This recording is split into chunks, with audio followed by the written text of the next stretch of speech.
Trapped between orbits, the loneliest mission ever flown. There is a moment in space when Earth is too far to touch, yet too close to forget. A place where rescue is impossible and silence becomes overwhelming. This mission did not fail loudly. There was no explosion, no dramatic countdown interruption. Instead, it drifted quietly into a situation no one had fully prepared for. To understand why this mission still matters today, we need to understand how isolation changes the human mind. Space exploration is often celebrated for courage and innovation, but rarely do we talk about what happens when distance becomes absolute and time stretches endlessly forward. The mission launched with confidence, every system checked, every calculation verified. From the outside, it looked like another routine step forward for human exploration. But once the spacecraft reached its orbit, something unexpected began to unfold. Communication delays increased. Windows for contact narrowed. The crew realized they were operating farther from support than most missions before them. Earth was visible, but unreachable, a reminder of home that could not be touched. At first, the isolation felt manageable. Tasks filled the days. Procedures provided structure, but repetition has a way of magnifying silence. Orbits blurred together. Conversations became shorter. The absence of new voices began to weigh on the crew. The spacecraft itself felt smaller with each passing day. Walls closed in. Every sound became familiar, every movement predictable. There was nowhere to go, and no way to escape the routine. Or what made it worse was uncertainty. Schedules shifted, return windows adjusted. The mission timeline stretched longer than expected. Each update brought reassurance, followed by new questions. How long could this last?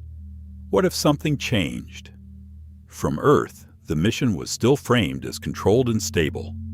From orbit, it felt fragile.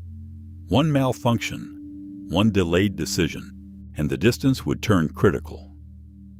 The crew began to understand they were existing in a narrow space between safety and danger. Not lost, but not fully supported either. Suspended between orbits, between plans, between certainty and risk. And as the days continued to pass, another realization settled in. The greatest challenge ahead was not technical, it was psychological. Because loneliness, when stretched across the void of space, does not announce itself loudly. It arrives quietly, and once it does, it reshapes everything. Loneliness in space doesn't look like sadness at first. It looks like routine, days measured by checklists, nights defined by artificial light. The crew followed procedures with precision, yet beneath the structure, tension slowly accumulated. Messages from Earth became anchors, short updates, familiar voices.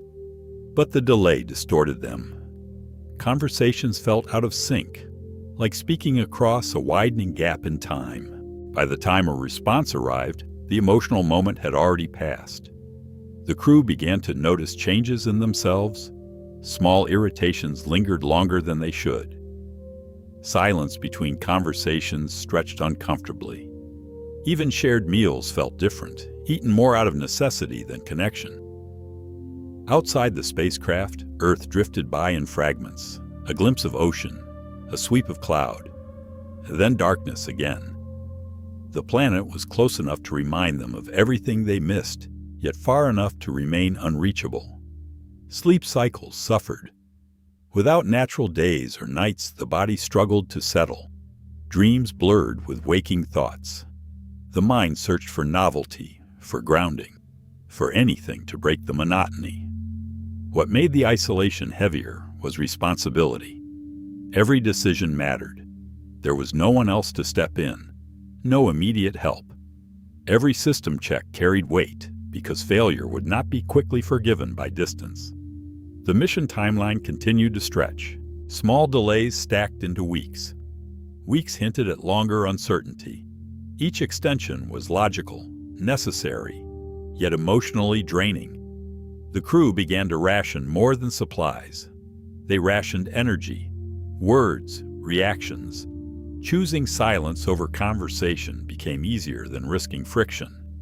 Cooperation remained essential, but connection grew fragile. From Earth's perspective, the mission was still a success. Data continued to flow. Objectives were met. But success metrics did not capture the internal cost of isolation.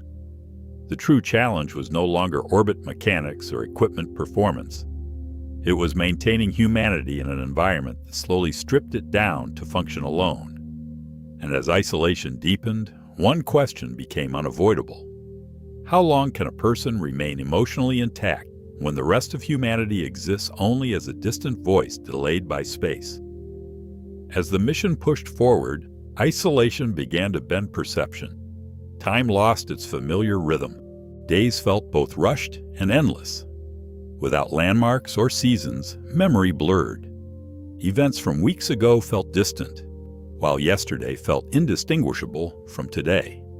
The crew relied on discipline to stay grounded. Every task completed was a reminder of purpose. Every checklist finished was proof that control still existed. But discipline can only carry a person so far before emotion demands attention. Moments of vulnerability surfaced unexpectedly. A voice cracking during a routine transmission. A longer pause before responding to a simple question. These were small signals, but in space, small signals matter. The distance from Earth created a paradox. The crew was constantly monitored, yet deeply alone. Data flowed freely, but emotional understanding did not. Ground control could see numbers and readouts, but they could not feel the weight of isolation pressing in. Stress manifested physically: tight muscles, shallow breathing, a persistent fatigue that rest did not resolve. The body reacted to prolonged alertness, knowing instinctively that help was far away. There were moments when the silence became overwhelming. The hum of life support systems felt louder.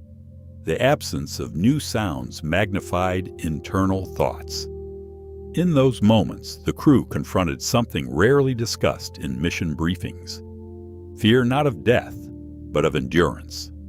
Could they sustain focus if the timeline stretched further? Could cooperation hold under increasing strain? These questions lingered, unspoken but understood by everyone on board. The mission environment offered no escape, no private space beyond thin walls, no chance to reset emotionally. Every feeling had to be managed carefully because emotional instability could compromise survival. And yet, despite the strain, the crew adapted. Humans always do. They found meaning in small rituals, shared glances, brief humor, silent acknowledgement of the challenge they faced together. The conflict was no longer about completing objectives. It was about preserving identity under extreme isolation, remaining human when every condition encouraged emotional withdrawal. As the spacecraft continued its path, the crew understood one truth clearly. The most dangerous distance in space is not measured in miles. It is measured in how far a person feels from being understood. And that distance was growing. The turning point did not arrive with alarms or system failures. It arrived quietly in the form of realization. The crew understood that the mission would end eventually, but the psychological imprint would not disappear on landing. They had endured something rare, not just distance from Earth, but prolonged emotional separation from humanity itself. The kind of isolation that reshapes how you relate to people, to time, to meaning. When the return window finally stabilized, relief mixed with unease. Going home meant gravity, crowds, noise. It meant explanations, questions, expectations. How do you describe loneliness measured in silence and delay? Re-entry brought familiar chaos, heat, pressure, acceleration. The violent reminder that Earth does not welcome you gently. Applause followed. Headlines framed the mission as a success. Data collected. Objectives met. But success did not capture what lingered. Even after returning, moments of quiet felt different. Silence carried weight. Crowds felt overwhelming. The crew had learned how thin the line is between connection and isolation, even on a planet full of people. This mission changed how space agencies think about long-duration travel, not just technically, but psychologically. It exposed a truth future missions must confront. Reaching farther into space means facing deeper isolation. As humanity prepares for longer journeys to the moon, to Mars, and beyond, this lesson matters more than ever. Distance does not just challenge machines, it challenges the human mind. And perhaps the most unsettling realization is this: you don't need to leave Earth to feel isolated. Sometimes, loneliness exists even when we are surrounded by others. Sometimes the smallest shift in perspective becomes the beginning of a new future.